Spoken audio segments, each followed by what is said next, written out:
This is the story of the menacing and mutilation of one of the Earth's most beautiful places. The Valley of the Kings at Thebes in Egypt, with the tomb of Tutankhamun at its centre. That's the valley down there, in the shadow behind the cliff. A desert valley, made by water, shaped by rain and flash floods.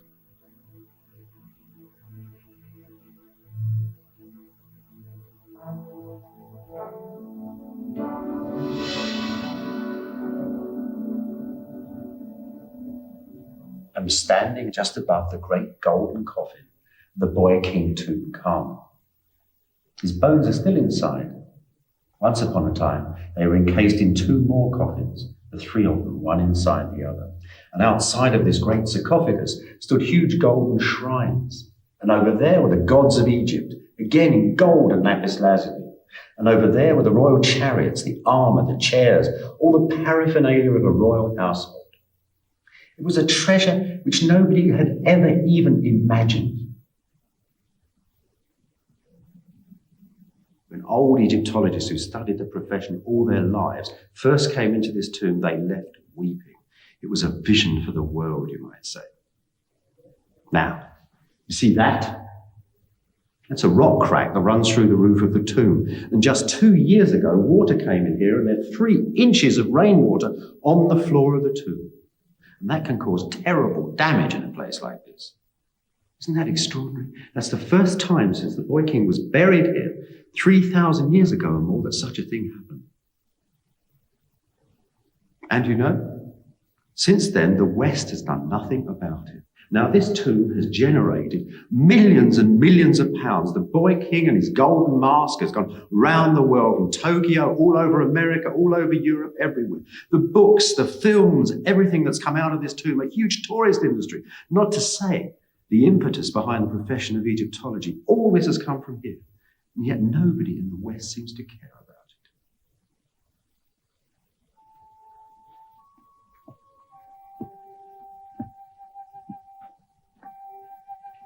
It's not just Tutankhamun's tomb that's falling down in the Valley of the Kings. There are 24 more royal tombs running off these desert paths. And many of them too are moving and cracking.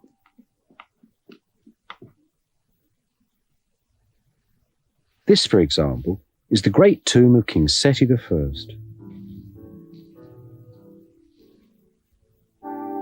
This is King Seti's burial chamber. On its ceiling is the finest of all Egyptian zodiacs. The Sistine Chapel, you might say, of ancient Egypt. The constellations of the night cover the mummy of the dead king.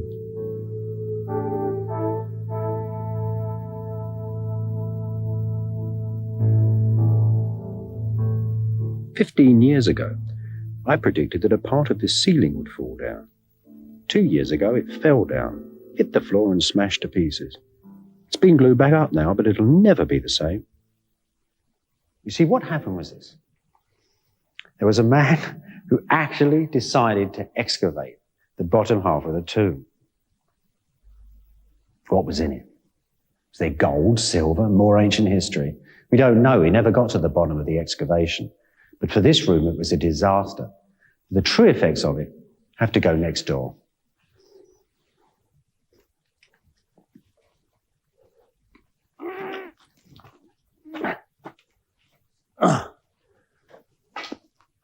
Blimey. You wouldn't believe this, but in 1960, this room was practically complete. Then, less than a month after the excavation, it fell down, and all these were put up. The tunnel runs across where I'm standing, more or less. And the ceiling's just fallen in. The whole floor of the room's gone down 2 feet. These massive cracks running across the wall are brand new. That is why we've got more danger and damage in the next room. Now, I predict by looking at these cracks very carefully that unfortunately within the next few years, the other end of the beautiful starry chamber is going to come down too.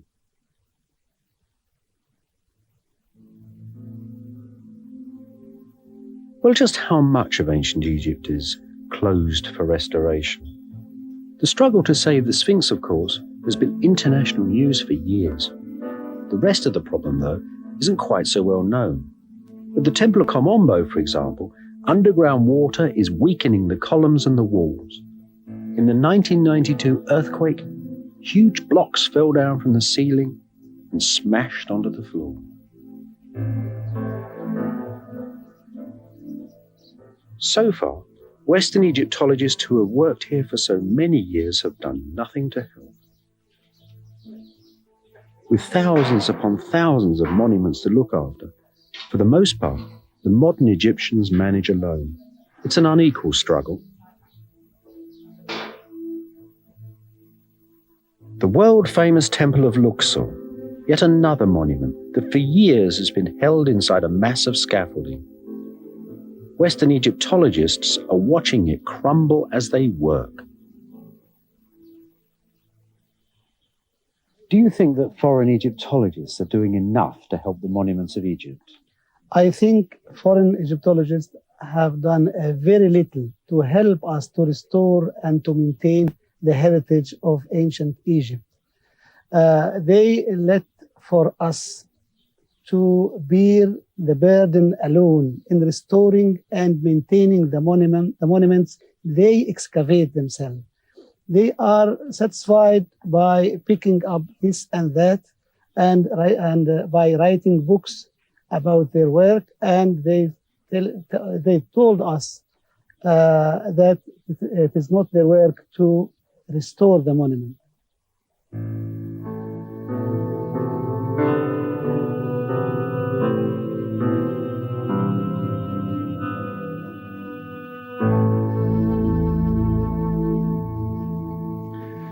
This is the burial chamber, the vast, colossal wreck of the tomb of King Ramesses the Great.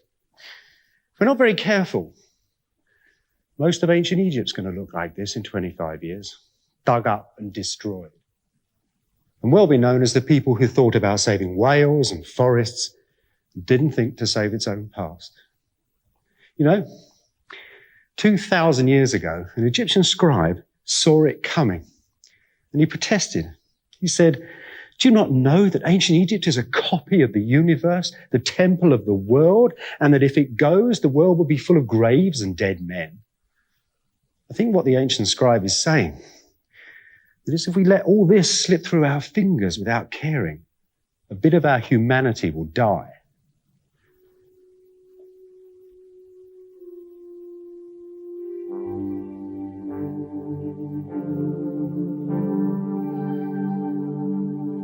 But why should we help the Egyptians to save these peeling ceilings and these cracking walls? Well, there's several good reasons. Places like this, the tomb of King Ramesses VI, are as important a part of our planet as its birds and animals. These starry ceilings stand at the beginning of the modern world. They help us understand ourselves.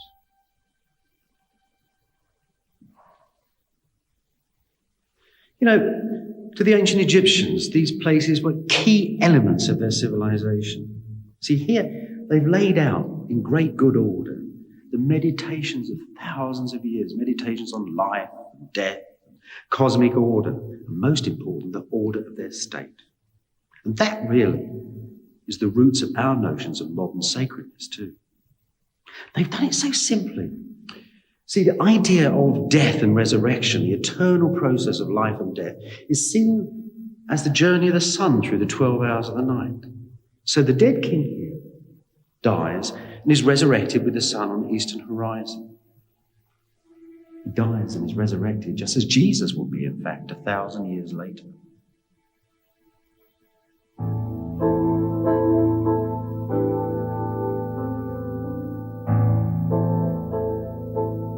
So these paintings, then, really have a lot of the modern world in them. But there's more to them even than that.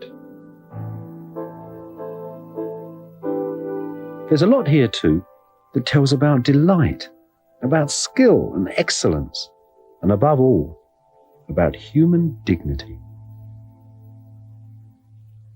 We actually know the names of some of the artists who made these fine pictures. In this tomb, for example, the tomb of Ramesses VI, you can see the hand of a certain Amenhotep. He worked in the royal tombs for about 50 years. You can always tell him at work. You can tell by the way he draws so beautifully and that wonderful colour he uses. Do you know, we've even got a royal command issuing him with the wonderful blue of the funerary fold.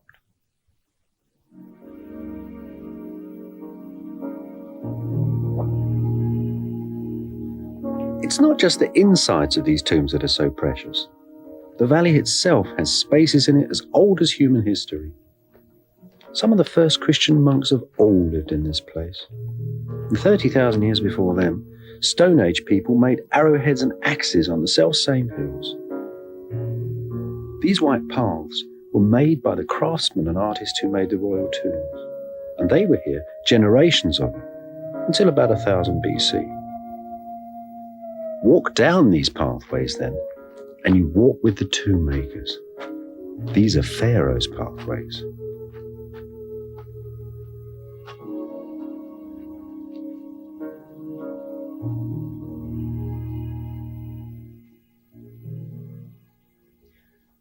When I first came into tombs like this in the Valley of the Kings in the 1960s, you really felt nothing much had changed since the days of the pharaohs, really. The valley was very quiet in those days. This is one of my favourite tombs, the tomb of Thutmose IV. I suppose it was in here that I first started to notice these cracks. Huge cracks, displacing whole bits of relief, whole bits of painting. Could tell they were new because the plaster that had been moved was hanging on by its eyebrows. It used to flap in the breeze. Sometimes you could see it fall off. Several of these in the valley, and I suddenly started to think something new is starting to devour these tombs. These cracks, and they're in Seti's tomb and Tutankhamun's as well, show that the very rocks of the valley, the rocks on which the scenes of the tombs are painted, have suddenly started to move. The question is, are these cliffs falling by themselves, or is something pushing them? Now, contrary to popular belief, things don't fall down just because they're old. Something has to push them. Well, there's been no rock blasting here, no wars, no flash floods for a while, and no earthquakes here either. Now, these cliffs were made by floods and rain. After a couple of years of research, it seemed to geologists that water was the only thing powerful enough to split the royal valley and its tombs. These cliffs are made of limestone. And limestone, when water touches it, expands. And that makes it split. Now, this stuff underneath, this here is even worse. Right across the valley runs this grey shale. This shale, well, it's like a sponge. It sucks water, and it expands so violently that it actually disintegrates. Imagine what that does for the limestone at the top. All the tombs are standing on this stuff. Water hits them, bingo, they all fall down. Look, I'll give you a graphic demonstration.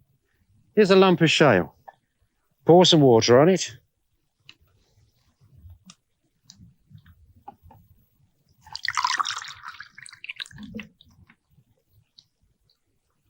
Look at that, it's just fallen into dust. Just imagine that. Under these beautiful limestone cliffs lays a layer of stone, something like soluble aspirin.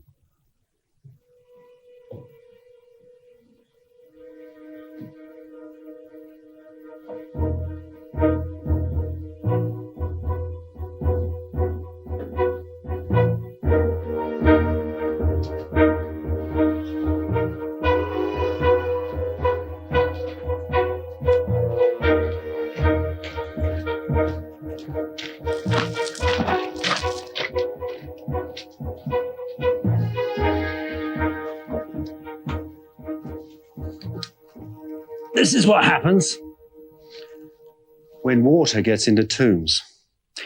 You see, just under my feet is shale. The walls, beautiful white walls, are limestone. What's happened is that this water has driven in with piles of sand, soaked the shale's gone straight up into the air, jammed this column up into the roof, and it's stayed there, perhaps for a century, and then slowly the room has dried out. The mud's dried out. These bits here are bits of the column that have fallen hard on top of the mud. Look at that crack, that great long crack around the walls. It's classic textbook stuff. The room itself has actually dropped, and the ceiling's hanging like a great limestone cavern in the mountain. Now, what our geologists said in situations like this, it is absolutely critical to maintain levels of humidity in this room so that it can dry very, very slowly, so that it can be controlled. The worst possible thing you can do is to get an archaeologist in here and dig it all out. So, okay, after it comes flooding through the door, water can really mess up a royal tomb. But look at this wall again. No water's ever been in here. This wall's dry and clean, and it always has been. So what suddenly split the rock behind it?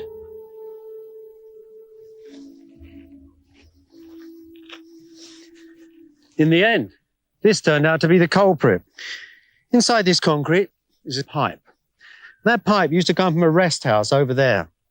And down it for 25 years went water from the cafeteria and the lavatories. Now, everybody thought it went into a sealed cesspit, but it didn't.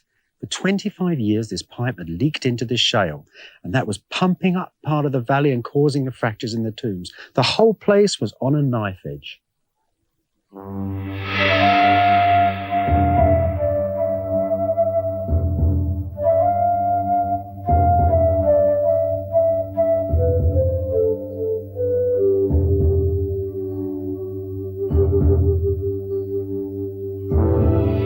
All that research was done by an expedition I led in the 1970s. We recommended that the rest house and its septic tank should be closed. If something was not done soon, we said, the monuments of Thebes would be just a memory. The Egyptian government agreed, and the septic tank was demolished. Other work was done too. By the 1980s then, the valley seemed to be safe from immediate damage. Well, not completely safe, of course. There were still hundreds of gallons of water trapped deep in the rock.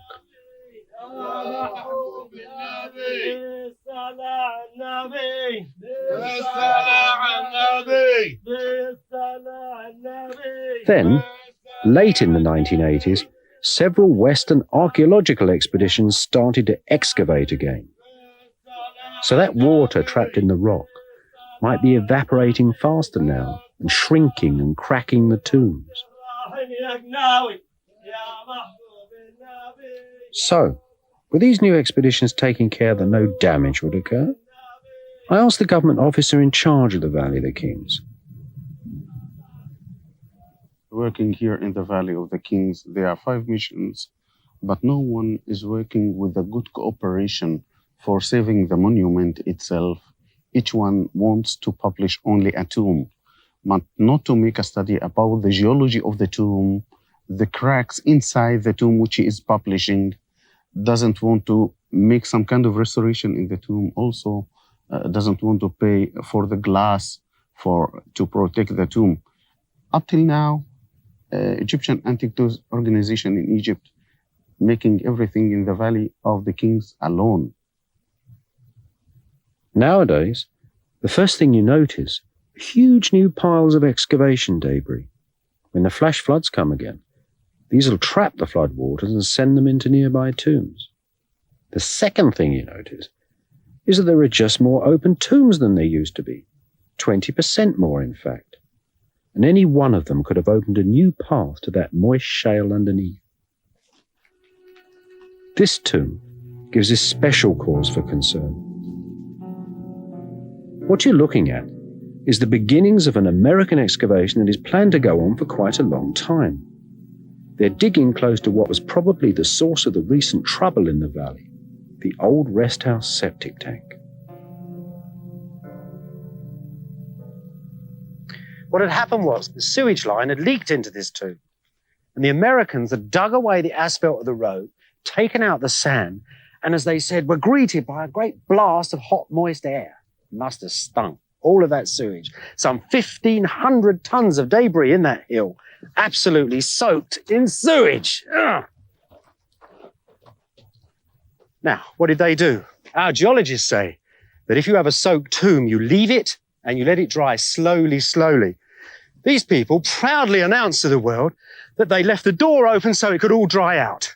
So we've got this tomb here, rapidly shrinking and all the rock moving in it. It could easily fall down, clearly. Worse than that, see these lines behind me?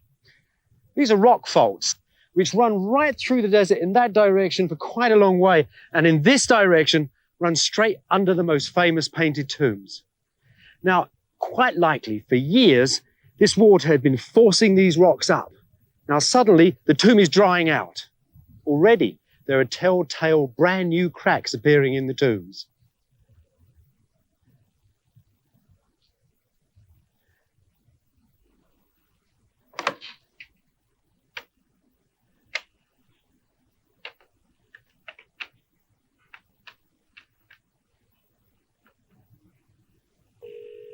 I rang the director of this expedition, Professor Kent Weeks of the American University in Cairo. He refused point blank to be filmed about his work, or even to talk about it on the telephone. I wonder if you're prepared to speak on the record about the tomb you're excavating in the Valley of the Kings.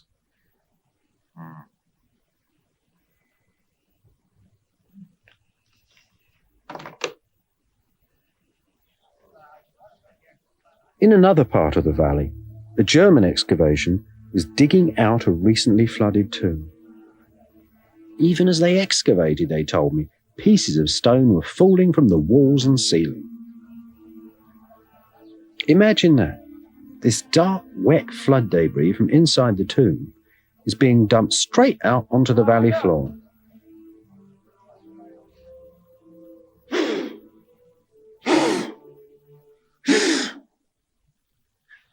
This is a newly opened crack. It's right next to another excavation.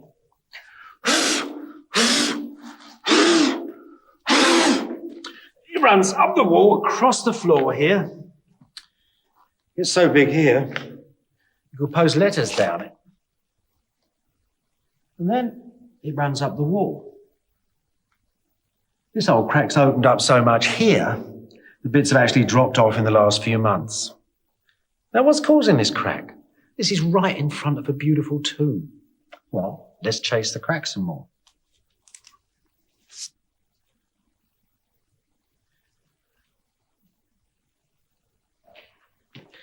At the end of it is a big tomb. One recently dug out by an American expedition. They've taken a lot of sand out of here. And what's happened is they've broken the atmosphere, the ceiling in this tomb. And the lovely hot air from the valley has rolled in and it's started to suck and dry the rock out. And that, I think, is what's causing the crack to open.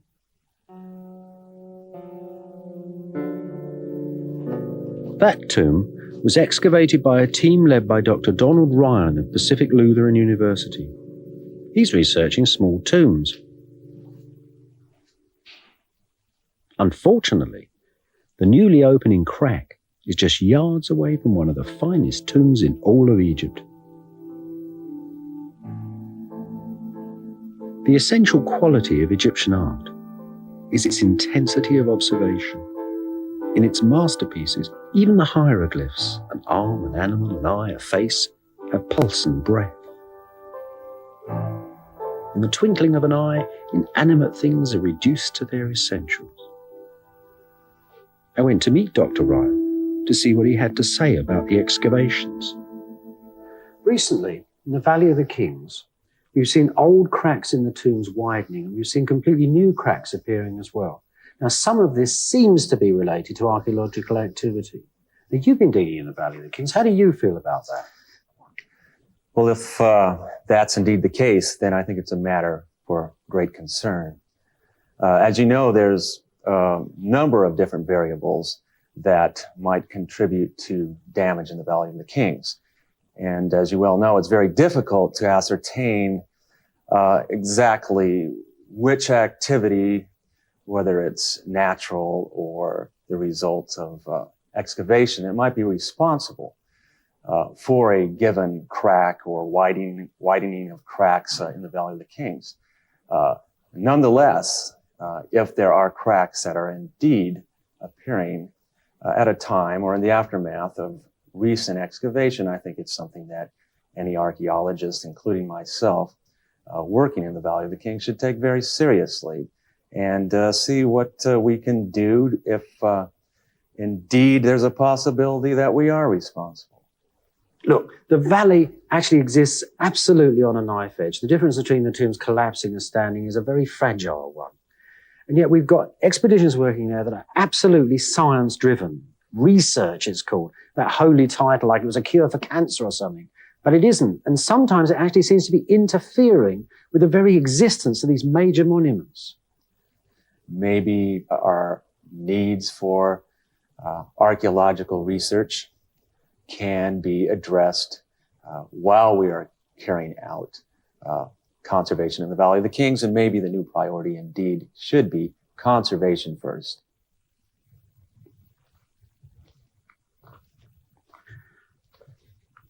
So how can it be then that these eminent and successful men, these members of an elderly and scholarly profession, can turn up here in the Valley of the Kings and threaten the very monuments they've come to study? Well, like most things in Egypt, the situation has a very long history. This history is the history of Egyptology itself.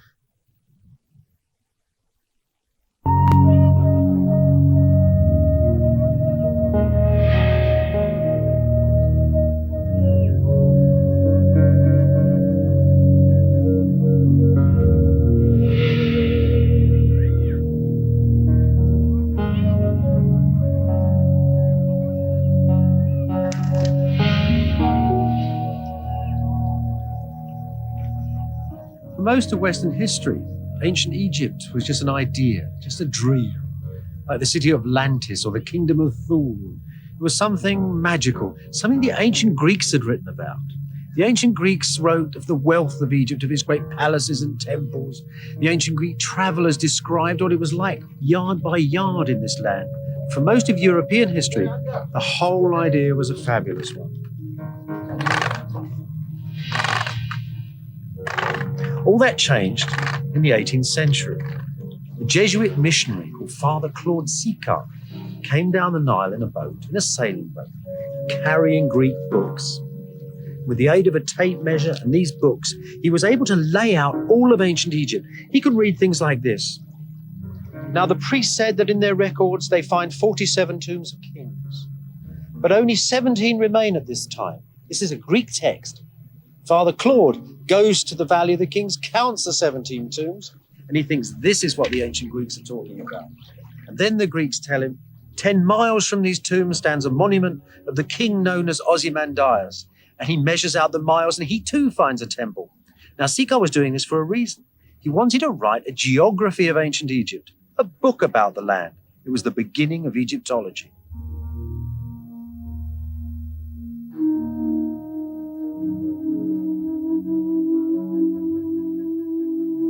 What the Jesuit missionaries had found beside the Nile was that the ancient tombs and temples stood amongst modern towns and villages.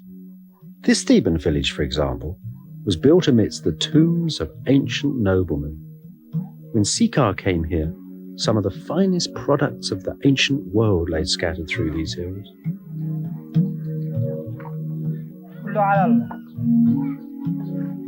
The inhabitants of these towns and villages, mostly farmers and craftsmen, had little use for ancient things.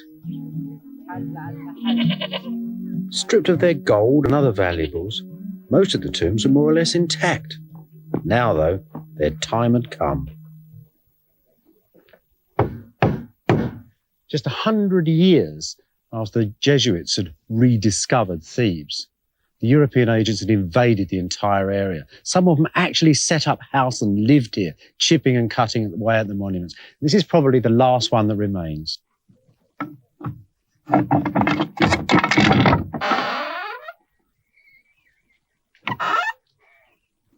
سعيدة سعيدة أهلا وسهلا. سعيدة من فضلك هنا البيت يعني بالضبط؟ بيت يني؟ أيوة. هنا. يا سلام. وأنت تعرف يني؟ طيب. من زمان هو هنا. My friend Hamdi is telling me that this house once belonged to a Greek merchant, a thief, he said, who took many things away from here. Local memories are very long. In the early 19th century, this was the house of Yanni Athanasi, a British consular agent and dealer in antiquities. Some of the greatest treasures of the European museums once stood inside these walls. One of Yanni's favourite hunting grounds was the tomb of Seti I in the Valley of the Kings. It had been rediscovered in 1817 by one of his arch rivals, another British consular agent, the circus strongman and wild and eloquent explorer, Giovanni Battista Belzoni.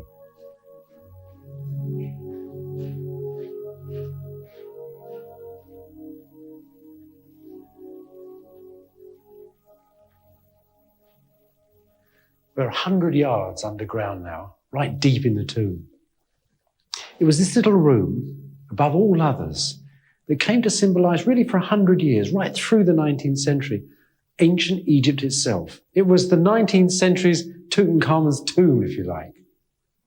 They thought the colors were exquisite. When Belzoni first found it, he said it was like a rose. He drew it like that, clean, pure, and white. Within a couple of years, however, it was all damaged. Floodwaters came through here and knocked it about a bit. Then Belzoni, a year after he found the tomb, took plaster casts of the walls and stripped most of the colour from it. The ceiling had fallen down too. Now, when the first travellers came through here, they had torches with them. If you notice, they wrote in soot the date of their arrival, 1820. Just 3 years after the discovery of the tomb, it was already being destroyed. 9 years later, the man who deciphered hieroglyphs visited this tomb. Jean-Francois Champollion, the French scholar, came in here and for the first time read all these signs. Now this he knew was the name of a king, this sign in an oval ring. And he read the name Seti, beloved of the god Ptah. That meant all the faces of the king in this tomb were that famous king Sethos of the Greeks. So what did he do? He got the local lads along with saws and chisels, and they cut at the wall, and they cut this entire wall off with a beautiful portrait of the king. They sent it to the Louvre, and for the first time, but not the last, as a museum curator, they could say they were doing it to preserve the art. His buddy from Florence took the opposite wall over here. The king's son, which Champollion was also interested in taking, he actually left. It's very beautiful. And it's so touchable, isn't it? Well, it's been touchable now for 100 years, and that is a huge halo of human Greece. This bit here, the hieroglyph hunters have been at it again. You see, they've been after the king's name, very nice little name. So they chiseled all around the edge and got their saw behind it, and they've snapped it off. So they left that one behind. Somebody up here has been taking casts again, all the paint's washed off. Another cartouche is missing. Another cartouche with the king's name. Another cartouche. Look at this here. This one here, they even left that beautiful face. They're so keen on these hieroglyphs. They tried to get the head here, but it snapped, so they left half of it. Now, these fragments, you can find them in all the museums of the world now. That bit there is in Boston. Those 7 bits from there are in British Museum.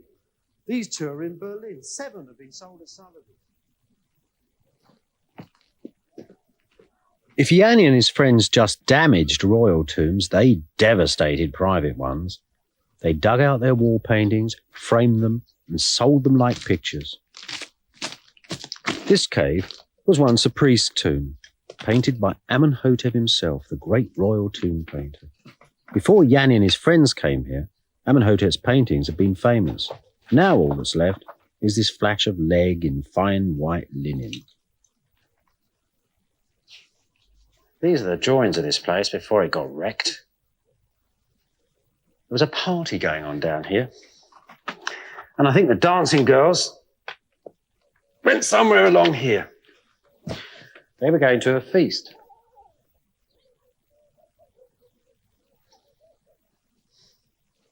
Next to the dancing girls were the guys who made the rosé wine. They're making it, you see, by mixing the red and the white. See them sucking on the siphon? Those jars will go straight to the feast. Over there was a beautiful arch. Completely gone now. Must have looked wonderful. Gold and blue like the royal tombs Amenhotep painted. Down here went the funeral. Here are the mourning ladies, professionals, screamers who scream like kites, the ancient texts say. They went along there, quite close to where the coffins would have been painted. Next to those ladies was the little gem in this tomb, Amenhotep's own portrait. He not only painted the place, he actually organized the funeral too. The self-portrait must have gone about there somewhere. Dust now at my feet.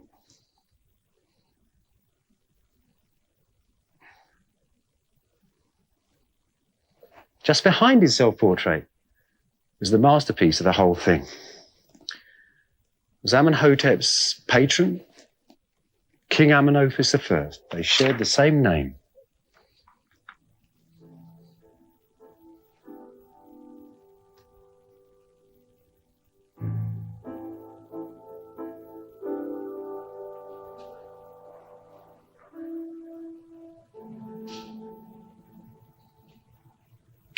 So that's all that's left of the priest's tomb now. Just a few bits of Amenhotep's painting in the case in the British Museum. You can still see the old man at work. He's an unusual artist. Look, at the brown walls of the tomb, you can just see bits of it there. Well, he's doing something really strange here. You see, most ancient Egyptian artists paint on white, but Amenhotep is interested in colour. Sort of like Gauguin or Bonnard or something. And he's using that brown to bind all these colours together, and they sort of vibrate and shimmer. And they still do, even here.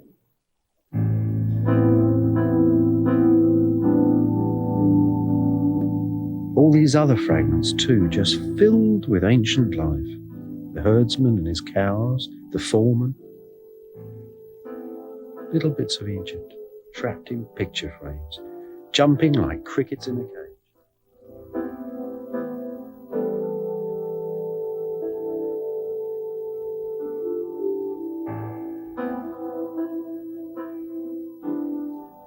Harry, don't you ever feel like I do? Sometimes so depressed here. I mean, you've been here all your life, man and boy, as they say, working here. Didn't you ever feel when you came to work in the morning that sometimes it was as if you were going to visit this vast warehouse full of busted bits of ancient Egypt? Certainly not. I personally get much more of that kind of feeling in some of the ancient sites in Egypt itself, where you have the relics, the remains of massive buildings, massive monuments, which are only due to some extent to the depredation, shall we say, of collectors and archaeologists. There's nothing here that suggests to me the fragility of ancient Egypt. It's a very complicated problem, of course. As far as the museum is concerned, you can say, and I'm not trying to dodge the issue, that it is not the business of the British Museum to do that sort of thing. I think it should be, you see. I think the profession needs to change direction of it. It's all very well for you to say that it's presiding over its destruction. It's presiding over the destruction of ancient Egypt. Certainly not, because it is not actively engaged in presiding over the destruction. Well, it is actively engaged at present in certain activities which are, in fact, enlarging our knowledge of ancient Egypt through excavation. Now, you may say excavation is a destructive activity. Well, it is, let's face it. Just how destructive you can see all over Egypt. As archaeologists dig out the ancient past, they choose what they want to keep of it and what to dig away.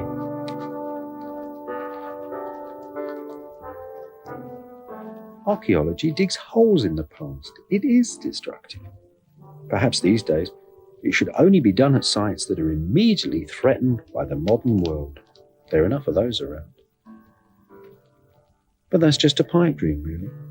Egyptologists are driven by the demands of their profession, not the needs of ancient monuments.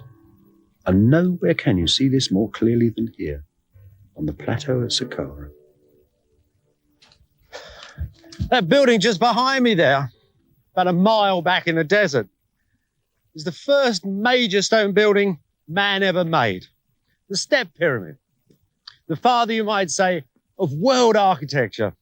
Now this miserable sand pile at which I'm clambering is its direct ancestor, the father of pyramids.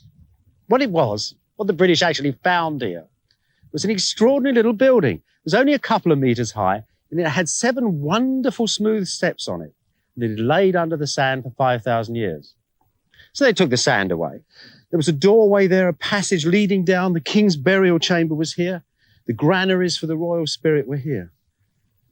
They mapped it. They planned it. They photographed it. They wrote several magnificent theses about its place in Egyptian architecture. But they didn't bother to protect it. And it's just slithering, as you can see, straight back into the sand again. Now, they'll tell you that their science is to do with those books and plans and photographs. But look, this isn't an imperative science. It ain't a cure for cancer. It's just what people do this year. In 100 years, all those wonderful records will seem completely out of date. And they'll come back and look for the monument, and it'll be gone.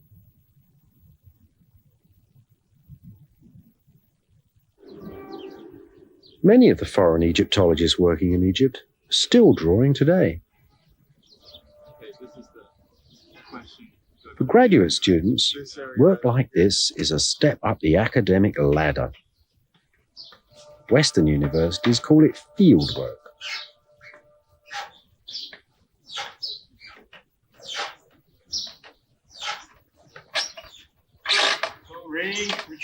I worked as an artist on this expedition, the University of Chicago expedition, for years and years. In an odd hour, I once calculated that one of these drawings, which are very labour-intensive, cost more than one of Rembrandt's. The wall that's being recorded here, with such tremendous care and at such vast expense, this self-same wall is slowly slipping away from us, slowly moving and disintegrating. So I should probably add that. So the right side goes into that pock just to the left of the end of the animal tail, and it's uncarved above. The problem is that in the early 1970s, piped water came to Luxor town in a big way. Unfortunately, drains didn't. Like 100 other Egyptian temples, the ground under the temple of Luxor is permanently wet. Like huge lamp wicks, the ancient stones soak up this groundwater. The University of Chicago has been working here since the 1970s. Dr. Peter Dorman is the expedition director. So what's the condition of the Luxor temple today? Well, today Luxor temple is not in very good condition at all, especially the portion of the temple we were walking through, the colonnade hall, which was decorated by Tutankhamun, is in very poor condition. So whilst you've been drawing these things, they've actually been crumbling away. Yes, the survey has been working in Luxor temple for a good many years, and in the time that we have been looking at these reliefs and documenting them in a very careful fashion, we have noticed that certain stone blocks are gradually disintegrating before our eyes. So one day, and perhaps quite soon, there'll just be you and your books and no temple. That's very possible. That's very possible. It's a very insidious, slow process. It's very hard to predict exactly when we will lose the majority of these reliefs. Do you never get frustrated? Don't you ever feel that you want to throw your drawing board away and just going and propping the temple up? Well, right now we're engaged in what we think is a very important process of documentation. And in fact, we look upon this as a conservation measure. So you actually end up with a set of volumes which will actually serve the international community of Egyptologists. That's right. Highly respected they are too, aren't they? Well, we hope so. Our volumes include careful translation and commentary on the texts, but the chief glory are the large fold-out plates, which show in as much detail as possible the reliefs on these temple walls.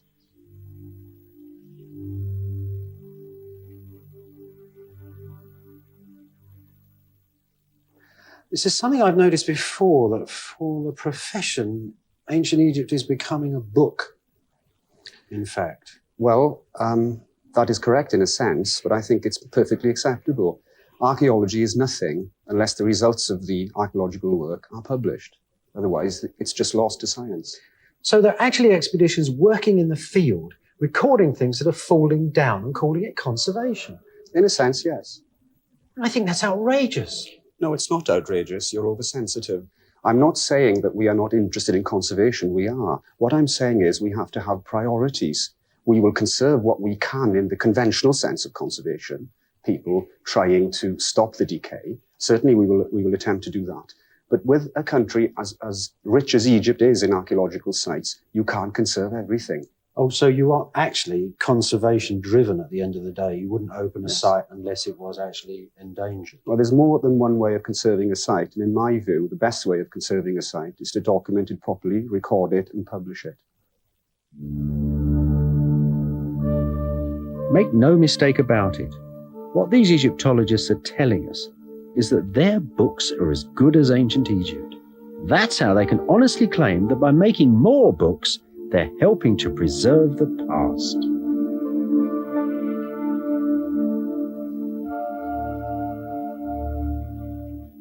What they're creating, of course, is a very particular vision of ancient Egypt. At the end of the day, it's the one you're used to seeing on TV or reading about in books. It's a sort of modern ancient colony written up by Graham Greene.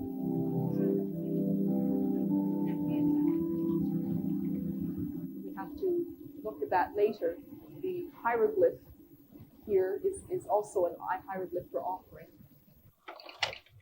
The image that one wants to take into eternity, of course, is not an old image. It's not surprising then that even in the very heartland of real ancient Egypt, many Westerners are happy to sit in air-conditioned rooms listening to lectures. Many of the statues are represented like this, beautiful, young, and vibrant at their peak. You had this image also of the successful senior statesman. These are people in their middle age. In this strange academic version of ancient Egypt, real tombs and temples stand as footnotes. With them into the next world. So what you've got here in Egyptology is a charming academic profession that actually doesn't give a damn about conservation.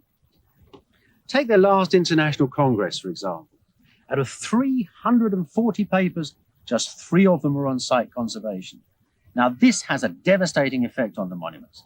These millions of people all around the world that care about ancient Egypt, that visit the country and love the place dearly, are not getting the basic information they require on the state of the monuments because the profession isn't concerned. If you want to make a movie about ancient Egypt, for example, who do you ring up? You ring up an Egyptologist, and he isn't going to tell you much about conservation. It's a vicious circle, and it's got to be broken if the monuments are to be saved.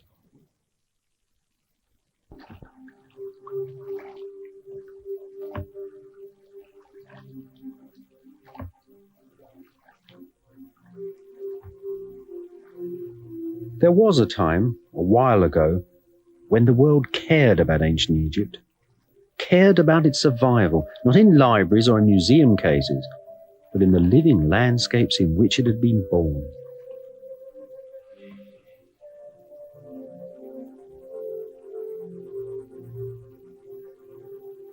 The threat of a major disaster brought on this new awareness. A disaster of which this exquisite temple, the Temple of Philae, became a symbol.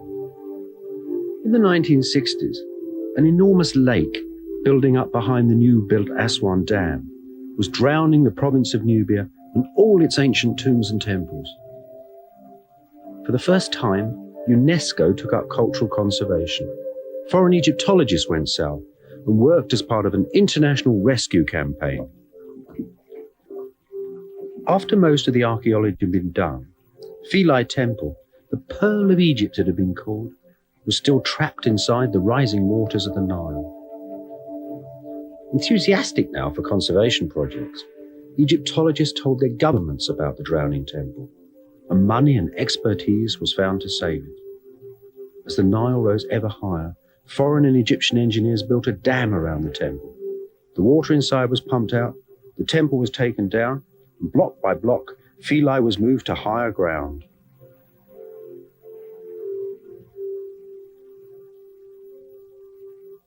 It's amazing to think that not too long ago, you had to come through here in a boat. And when you went under that lintel, you had to duck. But now, thank God, the temple's been conserved. It's straight, it's on good foundations. And it's a pleasure to visit it. Not like some of those sad old temples that are sucking up water and collapsing under their own weight like dying whales. Whatever happened to that urge to conserve these buildings that was really around in the 60s? The Egyptians keep reminding the West that they really need the help and cooperation if ancient Egypt is to be saved. The professionals in the West don't respond at all anymore. You know, what's needed is the public's fascination with ancient Egypt needs to turn into a massive pressure to help save it. Because this place, after all, really is one of the rainforests of the human mind.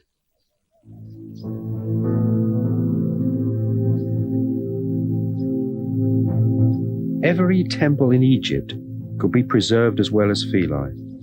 The technology to do it is readily available in the West. As groundwater rises up inside the temples, salt is bursting through the surface of the stone.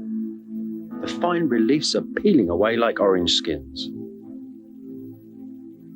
It's happening now, and it can easily be stopped.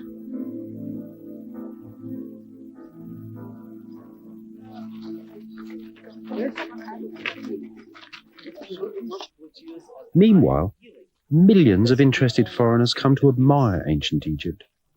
And as they do, bumping, touching, and abrading the ancient walls, they unintentionally become another part of the problem.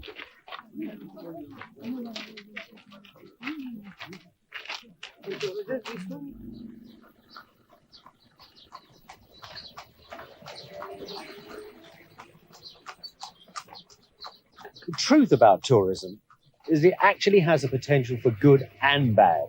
Sure, it's pulverized small bits of the third world, and you can see something of that in Egypt. People are scratching the monuments, writing their names, things are pulled down to make access easier, all that sort of stuff, it's true. But there's another side to tourism.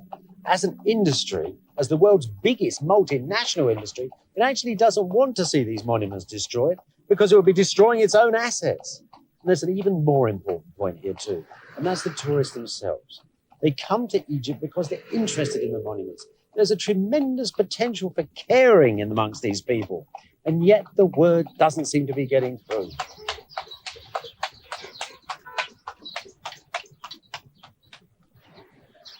Now, I think it's very nice to give you an idea about the temple in its origin. I have 15 of the family, and as you see, they are approaching the temple. I bet most of these people think that these ancient places are continually monitored by experts, and that if they were in any sort of danger, Egyptologists would raise the alarm and they would be saved, just like Philae was back in the 70s.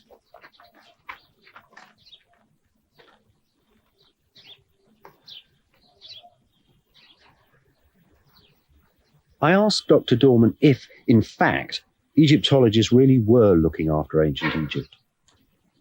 Well, we want to participate in the preservation of the monuments to the extent that we can.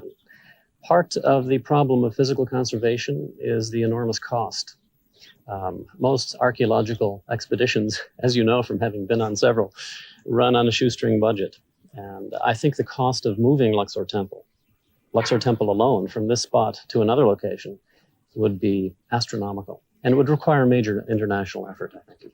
It's very interesting. It's a parallel here with the rainforest. It wasn't the naturalists or the anthropologists that saved the rainforest. It was Western public opinion that was mobilized, and it told the specialists that it wanted them actually saved. And perhaps that's what needed here. Perhaps Western public opinion needs to tell Egyptologists to become more aware about these things. Well, I think for the most part, Egyptologists are very much aware of what's happening to the monuments.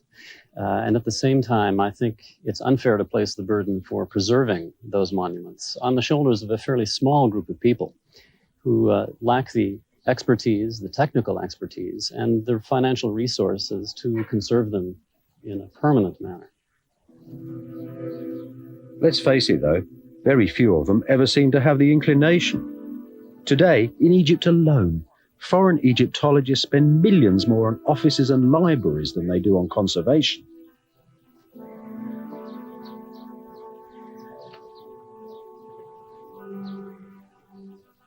Not far from the crumbling Luxor temple, though, across the River Nile in another temple called the Ramesseum, a new type of expedition has started work.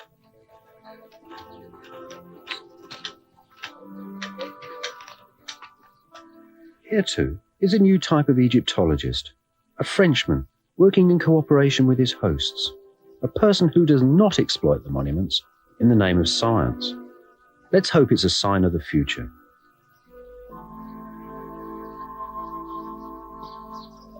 We are in Egypt, and it is necessary to have a collaboration with the Egyptians. It is the best way to make a very good work together. And for that, we have the French architect working with the Egyptian architect, the French Egyptologist working with the Egyptian Egyptologist, and it is a good opportunity for make a good work. It's very good to see the scaffolding around the monument, actually. It means that people are caring for it. It's a sign that, that we are working hard here to maintain the monument. Can we go and have a closer look, do you think? Please. Yeah. So these reliefs are so beautiful, aren't they? Only in Egypt, in the Egyptian sunlight. You can see even the colors still remaining. 3,000 years. So really, there are very few examples of cooperation between the Egypt and the foreign Egyptologists to maintain or to restore our monuments here. We've come to the Ramesseum because this is a very good example of cooperation, but it's very rare. We are looking forward to extend this cooperation to other sites here in Egypt, such as Luxor Temple or Komombo or Esna or any other temple in Egypt.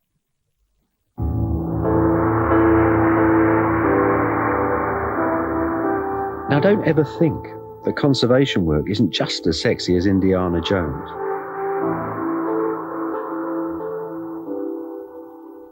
These statues, for example, were found just a few years ago by Egyptian conservators taking soil samples in the Luxor temple. They're a rare sight, what you could call brand new ancient statues. Look at them, and they'll bring you back again to what this is all about, this land of Egypt.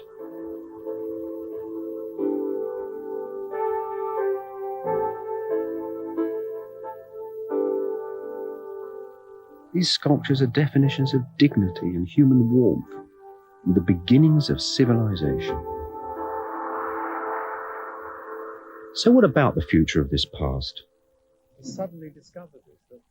At the Sphinx and the pyramids, Dr. Zahi Hawass is pointing a way forward for ethical Egyptology, where it becomes part of a more humane profession, caring for entire ancient environments in the modern world. If you go and visit Disneyland, you park your car 5 miles away from Disneyland, but you come by to the Giza Plateau, which you have one of the 7 wonders of the world that still exists until now, and you park your car in front of the pyramid. How can you feel it? How can you feel the dignity of the site? How can you feel this massive architecture of the pyramid itself? This drive to reveal the dignity of ancient Egypt has led to plans to redesign the entire pyramid plateau.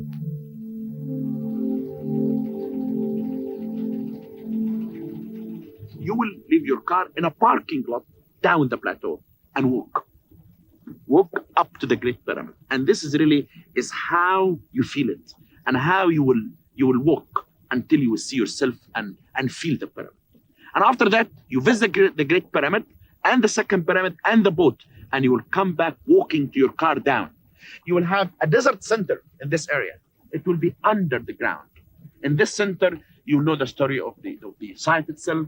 You'll know the story of the excavations, the discoveries, the 3 pyramids at Giza. And after that, they will drive on the ring road to the Sphinx, a culture center, give a history of the Sphinx. They will leave. That's really mainly the idea of how can you preserve completely the whole site through this final site management that we are going to do.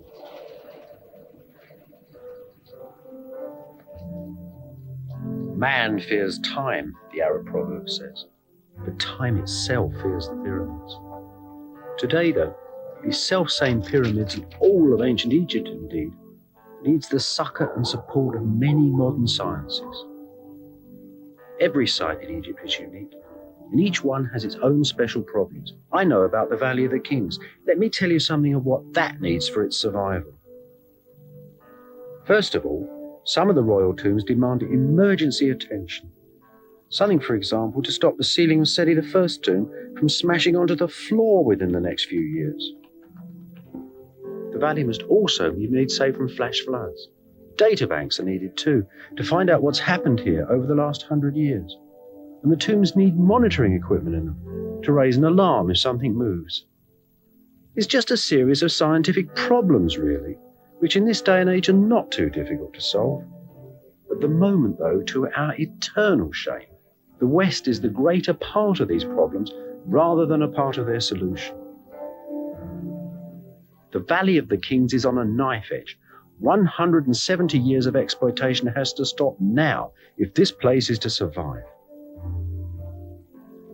And after all, these things are worth saving for our children and for our children's children and for ourselves as well. We have to begin with the archaeologists, with the Egyptologists, to control everything here in the valley. Without that, we may come to the time when we say there is no use, it is too late to do something. We need people to feel that without these monuments, without saving them, it will be a disaster, for this area is a part of a history of mankind.